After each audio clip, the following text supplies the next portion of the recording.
తెరపైకి వస్తున్నాయి. ఏంటి యాజ్ పర్ మీ అనాలిసిస్ ఏంటి దీని గురించి? ఇప్పుడు రెండు పార్టీలు వాళ్ళు అంటే అధికార పక్షము ప్రతిపక్షం ఇద్దరు కూడా ఎవరి వాదనలు వాళ్ళు వినిపిస్తున్నారు. ఈ బోట్లు ఆ, ప్రమాదవశాత్తు వచ్చాయా, అనుకోకుండా వచ్చాయా, కుట్రకోణం ఉందా అనేటువంటి దాన్ని ఎవరి వాదనలు వాళ్ళు వినిపిస్తున్నారు. ఆ బోట్ల యజమానులు ఆ పార్టీకి చెందినటువంటి వాళ్ళని, ఈ పార్టీకి చెందినటువంటి వాళ్ళని ఇద్దరు కూడా ఆరోపణ చేసుకున్నారు. ఎవరు ఆధారాలు వాళ్ళు చూపిస్తున్నారు. నేను ఒక పాయింట్ మీకు చెప్పండి.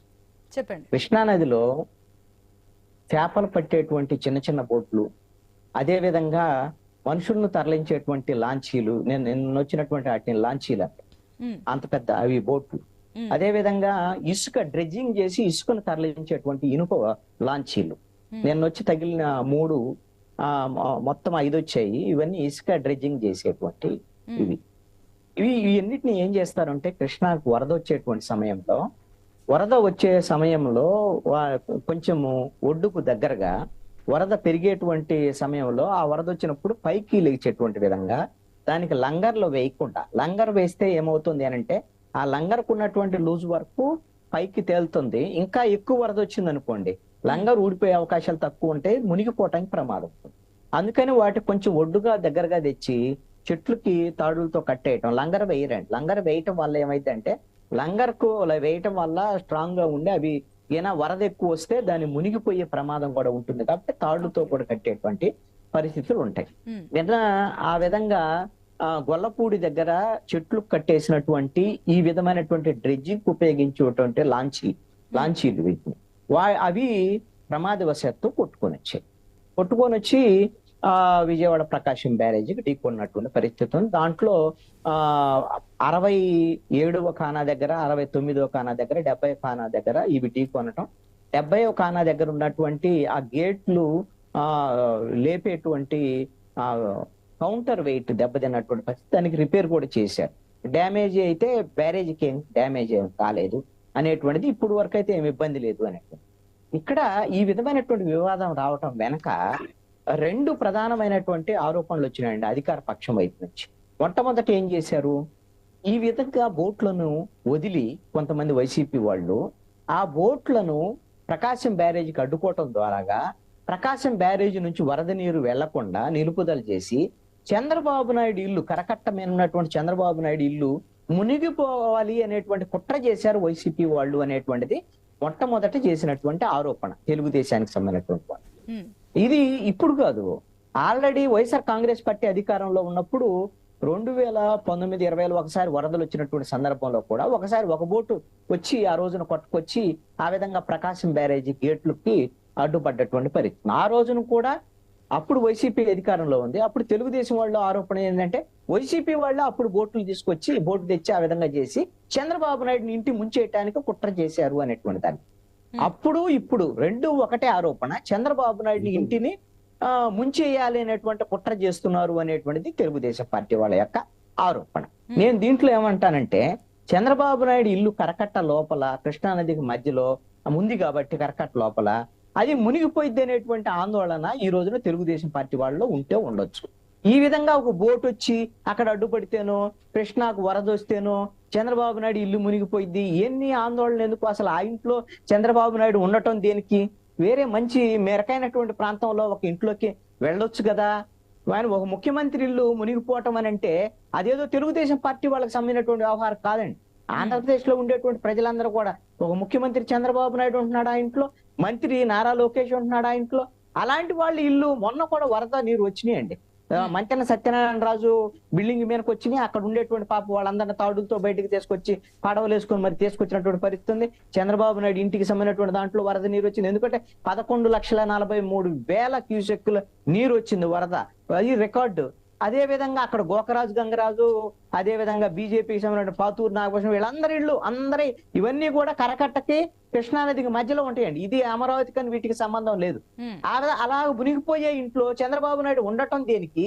అదే మునిగిపోవటానికి కుట్రలు చేస్తున్నారు అని అనటం దేనికి? ఇది ఒక అంశం. రెండోది, అసలు డ్యాముని కూల్చేయటానికి వైఎస్ఆర్ కాంగ్రెస్ పార్టీ వాళ్ళు కుట్ర చేసి డ్యాముని కూల్చేయటానికి ఈ విధమైనటువంటి 40-50 టన్నులు ఉన్నటువంటి ఒక్కొక్క లాంచీని, పెద్ద పడవని, ఇనప పడవల్ని పంపించారు, కుట్ర చేశారు అనేటువంటిది. ఇది మీరు దీన్ని ఎలా చూడాలి అని అంటే, సపోజ్ ఈ మాట ఎవరన్నారు? మీరు నేను తిరుపతిరావు గారు అంటే మనము సామాన్యులకు సంబంధించినటువంటి వ్యవహారం. ముఖ్యమంత్రి చంద్రబాబు నాయుడు అన్నాడు ఈ కుట్ర ఉండొచ్చు ఏమో అనుమానం కలుగు. అదే విధంగా భారీ నీటిపారుదల శాఖ మంత్రి రామ్మోహన్ నాయుడు.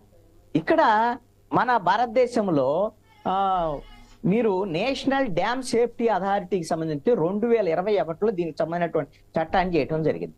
ఈ విధంగా డ్యాములకు నష్టం కలిగించేటువంటి విధంగా ఎవరైనా వ్యవహరించినా, అదే విధంగా ప్రజల ప్రాణాలకు ముప్పు తెచ్చేటువంటి వ్యవహరించినా సరే అది దేశద్రోహం కింద, నేరం కింద వస్తుంది. అంత తీవ్రమైనటువంటి నేరం. ఇంకొక అంశంతో కూడా నేను పోలుస్తాను. అదేంటో తెలుసా? ఒసామా బిన్ లాడెన్ అని ఒక టెర్రరిస్ట్ ఉన్నాడు. ఆయన అమెరికా వాళ్ళు చంపేశారు తర్వాత. ఆయన ఏం చేశాడు? విమానాల్లో వైట్ ఆయిల్ పూర్తిగా నింపేసి దాన్ని ఆ విమానాలు మొత్తాన్ని వెళ్ళి ట్విన్ టవర్స్ ని ఢీ కొట్టిన పెద్ద నేరం ఉంది చూసారా? అలాంటి నేరం లాంటిది ఇప్పుడు ప్రకాశం బ్యారేజీని కానీ ఆ విధంగా ఢీ కొడితే, ప్రకాశం బ్యారేజీ కానీ దెబ్బతింటే మొత్తం వరద నీరు 11,40,000 క్యూసెక్కులు నీరు పోతుంది. కింద ఉండే దిగువ ప్రాంతం అంతా ఇంకా అవనిగడ్డ, అదే విధంగా రేపల్లె, ఈ మొత్తము దివిసీమ మొత్తం మునిగిపోయిందండి. మొత్తం శవాల దెబ్బలు అయిపోతాయి. అంత నేరం చేస్తే ఇది టెర్రరిస్ట్ యాక్టివిటీ కన్నా పెద్దది కదా. మరి అంత మాట్లాడటం వేరు, మీరు పెట్టినటువంటి కేసు ఏంటి? మీకున్న అనుమానం అని ఇవన్నీ అంటే మొదటేమో చంద్రబాబు నాయుడు ఇరుగు మునిగిపోయింది కాబట్టి ఈ విధంగా చేశారు కుట్ర అనేటువంటి దాని అనుమానం వ్యక్తం చేశారు. ఇప్పుడు దాన్ని తిప్పి ప్రకాశం బ్యారేజీని కూల్చేయటానికి కుట్ర చేశారండి. నేను ఒక్కటే అడుగుతాను, ఎవరైనా సరే ఒక రాజకీయ పార్టీకి సంబంధించినటువంటి నాయకుడు గాని, కార్యకర్త గాని ఏదన్నా రాజకీయ పరమైనటువంటి అంశాలు కుట్రలు చేశారంటే అర్థం ఉంటుంది. కానీ ప్రకాశం బ్యారేజీ లాంటి దాన్ని కూల్చేసి ఈ ప్రభుత్వానికి చెడ్డ పేరు తెచ్చి ఈ రాష్ట్రంలో కొంత భాగాన్ని, దివిసీమ మొత్తాన్ని ముంచెయ్యాలనేటువంటి కుట్రలు ఒక పార్టీకి సంబంధించినటువంటి వ్యక్తులు ఇంకొకళ్ళు చేస్తారనేటువంటిది ఇది ఎంత మేరకు సమంజసం? అది కూడా ప్రభుత్వంలో ఉండేటువంటి వాళ్ళు కేవలం ఆరోపణలకే పరిమితం అయ్యేటువంటిది. ఇద్దరిని అరెస్ట్ చేశారుగా, రిమాండ్ కూడా పంపించారుగా. వాళ్ళ మీద ఏమైనా ఈ విధమైన దేశద్రోహం కేసులు పెట్టారా? నేషనల్ డ్యామ్ సేఫ్టీ అథారిటీస్ 2021 ప్రకారంగా దేశద్రోహానికి సంబంధించినటువంటి కేసులు పెట్టారు. ఆ విధమైనటువంటి ఆధారాలు ఉన్నాయా? మరి ఎందుకు ఈ స్థాయిలో ఉన్నటువంటి ముఖ్యమంత్రి స్థాయిలో ఉండేటువంటి వాళ్ళు ఎందుకు మాట్లాడుతున్నారు అంటే, మీ రాజకీయ పరమైనటువంటి అంశాలకి అధికార ప్రతిపక్ష పార్టీలు నోటికొచ్చినటువంటి విషయాలన్నీ మాట్లాడి ప్రజల్ని ఈ విధంగా డైవర్ట్ చేసేటువంటి ప్రయత్నాలు సరైనటువంటిది కాదు. ఆంజనేయులు గారు, ఇప్పుడు ఇంకొకటి కూడా మీరు చెప్తున్నట్లుగా ఏదైతే ఈ విషయానికి సంబంధించి కూడా అటు కూటమి ప్రభుత్వం చాలా సీరియస్ గా తీసుకుంది, అది మనకు కనిపిస్తుంది. కానీ అటు వైసీపీ కూడా క్లియర్ గా చెప్తుంది కూడా, వీళ్ళు సహాయక చర్యల్లో ఫెయిల్ అవుతున్నారు, ప్రజల్ని తప్పుదోవ పట్టించడానికి ఈ రకంగా చేస్తున్నారు. ఇందాక మీరు చెప్పినట్లుగా ఇంత పెద్ద ఇష్యూని కూడా వీళ్ళు ఈ రకంగా ముఖ్యమంత్రి స్థాయి వ్యక్తి కూడా ఆరోపణ చేయడం, అనుమానించడం, ఈ రకంగా చూస్తుంటే కూడా వైసీపీ చెప్తున్న ఆరోపణలు నిజమని అనుకోవచ్చా? ఇప్పుడు ఒకటండి, నిజంగా అంత నేరం చేసినటువంటి టెర్రరిస్ట్ యాక్టివిటీ కింద చెప్తున్నారు. ఇప్పుడు ఇదంతా వాస్తవంగా చెప్పాలంటే వాళ్ళు చెప్పే విధానం అంతా టెర్రరిస్టులు చేసేటువంటి పని కింద చెప్తున్నారు. ప్రభుత్వంలో ఉండేటువంటి వాళ్ళు నేనేమంటానంటే, నిజంగా వైఎస్ఆర్ కాంగ్రెస్ పార్టీ వాళ్ళు అలాంటి వాళ్ళు ఇద్దరు దొరికారు, అరెస్ట్ కూడా చేశారు, రిమాండ్ పంపించారు. వాళ్ళు చెప్పినటువంటి వివరాల ప్రకారంగా నందిగం సురేష్ ఆల్రెడీ జైల్లో ఉన్నాడు. అలా కదా అతనికైనా చేయించాడు అనుకుంటే, అదే విధంగా తలసేల రఘురామ లాంటి వాళ్ళ మీద కూడా ఆరోపణలు చేస్తున్నారు. వైఎస్ వీళ్ళందరికీ ఎవరు బాస్? ఎవరు? జగన్మోహన్ రెడ్డి కదా, వైఎస్ఆర్ కాంగ్రెస్ పార్టీ అధినేత. రేపు గుంటూరుకు వస్తున్నాడు అతను. ఈ విధంగా టెర్రరిస్ట్ యాక్టివిటీ కింద టెర్రరిస్ట్ అసలు ఈ ప్రభుత్వం, కేంద్ర ప్రభుత్వము అసలు YSR Congress party terrorist activity చేస్తుందని వైఎస్ఆర్ కాంగ్రెస్ పార్టీ మీద నిషేధం విధించేటువంటి విధంగా ఏమైనా చర్యలకు ఏమన్నా వీళ్ళు ఉపక్రమిస్తారేమో చెప్పమనండి. ప్రభుత్వంలో ఉండేటువంటి వాళ్ళు. జగన్మోహన్ రెడ్డి కొద్ది రోజుల్లో లండన్ పోవాల్సినటువంటి ఆయన పాస్పోర్ట్ పెట్టుకున్నాడు, రేపొద్దున గుంటూరు వస్తున్నాడు. ఈ టెర్రరిస్ట్ యాక్టివిటీ కింద ఆయన అరెస్ట్ చేసేస్తారనేటువంటి అవకాశం ఉందా? ఏదైనా చేయండి. మరి లేకపోతే నేనేమంటానంటే, మీరు బాధ్యతాయుతమైనటువంటి స్థానాల్లో ఉండేటువంటి మాట్లాడేటువంటి నోటి మాటలకి, మీ చేతలకి, చట్టాలు మీ చేతుల్లో ఉన్నాయి, మీరు చట్టాన్ని ఇంప్లిమెంట్ చేసేటువంటి పోలీస్ వ్యవస్థ మీ చేతుల్లో ఉన్నాయి, సిబిఐ, ఈడీలు, ఏపీ సిఐడీలు ఎన్ని ఉన్నాయి, కేంద్ర ప్రభుత్వం కూడా ఉంది. ఇప్పుడు మన తిరుపతిరావు గారు కూడా ఉన్నాడు. వాళ్ళ ప్రభుత్వం కూడా కేంద్రంలో ఎన్డీఏ ఉంది, ఆంధ్రప్రదేశ్ లో ఎన్డీఏ ఉంది. మాటలకి ఎందుకు పరిమితం అవుతున్నారు అంటే, మీరు రాజకీయ పరమైనటువంటి అంశాన్ని జనాన్ని ఈ రోజున టెర్రరైజ్ చేయడానికి, జనాన్ని భయకంపితులు చేయడానికి ఈ విధంగా మాట్లాడేస్తారా? ఆధారాలు ఉంటే ఆ విధంగా కేసులు పెట్టండి.